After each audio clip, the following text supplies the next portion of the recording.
చరిత్ర పుటల్లో కనుమరుగవుతున్న ఒక అరుదైన అద్భుతం మన కళ్ళ ముందే శిథిలమైపోతుంది. ఇటుక మీద ఇటుక పేర్చారు, కానీ ఒక్క బొట్టు బంకమట్టి కూడా వాడలేదు. 8వ శతాబ్దంలోనే మన శిల్పులు చూపించిన ఆ నైపుణ్యం చూస్తే మైండ్ బ్లాక్ అవ్వాల్సిందే. కానీ నేడు ఆ చారిత్రక సంపద గుప్త నిధులు దొంగల చేతుల్లో చిక్కి విలవిలలాడుతుంది. మహబూబ్ నగర్ జిల్లా జడ్చర్ల దగ్గరున్న గొల్లత్త గుడి దీనస్థితిపై జీ తెలుగు న్యూస్ ప్రత్యేక కథనం.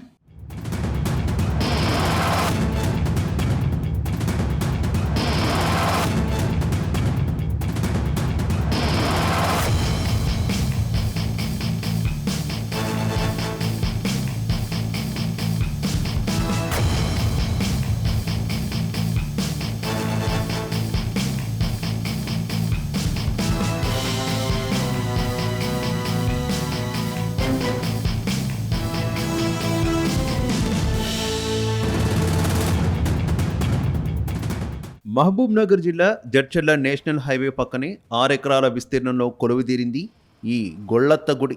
8వ శతాబ్దంలోని రాష్ట్రకూటుల కాలంలో నిర్మించిన ఈ ఆలయ నిర్మాణం ఓ అద్భుతం. 65 అడుగుల ఎత్తు ఉన్న ఈ గుడి గోడలను ఒక్క బొట్టు బంకమట్టి కానీ సున్నం కానీ లేకుండా కేవలం ఇటుకలతోనే కట్టేశారు. దక్షిణ భారతదేశంలోని ఇలాంటి నిర్మాణం అత్యంత అరుదు.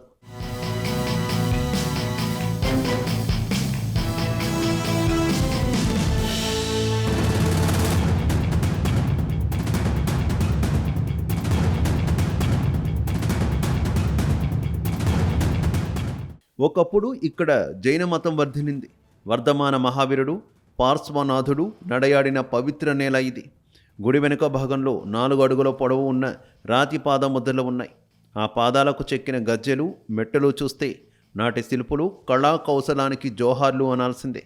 కానీ ఇక్కడున్న విగ్రహాలను భద్రత కోసం గోల్కొండకు పిల్లలమర్రి మ్యూజియానికి తరలించేశారు.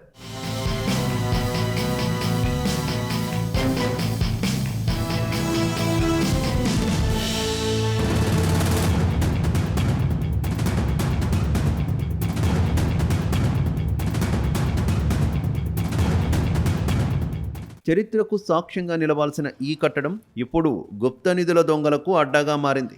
లోపల బంగారు కుండలు ఉన్నాయన్న మూఢనమ్మకాలతో రాక్షసంగా తవ్వకాలు జరిపారు. ఆ దెబ్బకు ఏకంగా గుడి పైకప్పు కూలిపోయింది.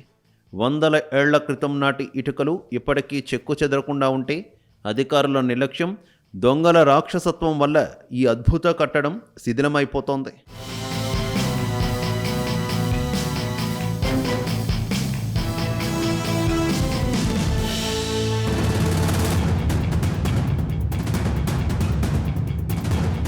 పాలు పెరుగు అమ్ముకుని ఒక సామాన్య గొల్లపడుచు తన ఆస్తినంతా ఇచ్చి ఈ గుడిని కట్టించిందని ప్రచారంలో ఉంది. అందుకే దీన్ని గొల్లత్త గుడి అని పిలుస్తారు. అధికారుల చుట్టూ ఓ ప్రహారీ గోడ కట్టి చేతులు దులుపుకున్నారు, కానీ అసలైన ఆలయ పునరుద్ధరణ గాలికి వదిలేశారు. చుట్టూ కంప చెట్లు ఏపుగా పెరిగి మిగిలిన నిర్మాణం కూడా కూలిపోయేలా ఉంది.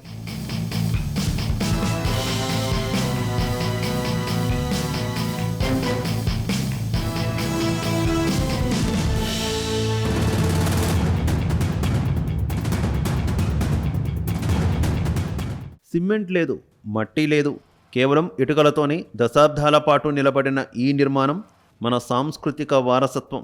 ప్రహారీ గోడతో సరిపెట్టకుండా ఈ అరుదైన గొల్లత్త గుడిని శాస్త్రీయంగా పునరుద్ధరించకపోతే రాబోయే తరాలకు మన చరిత్ర పుస్తకాల్లో మాత్రమే మిగిలిపోతుంది.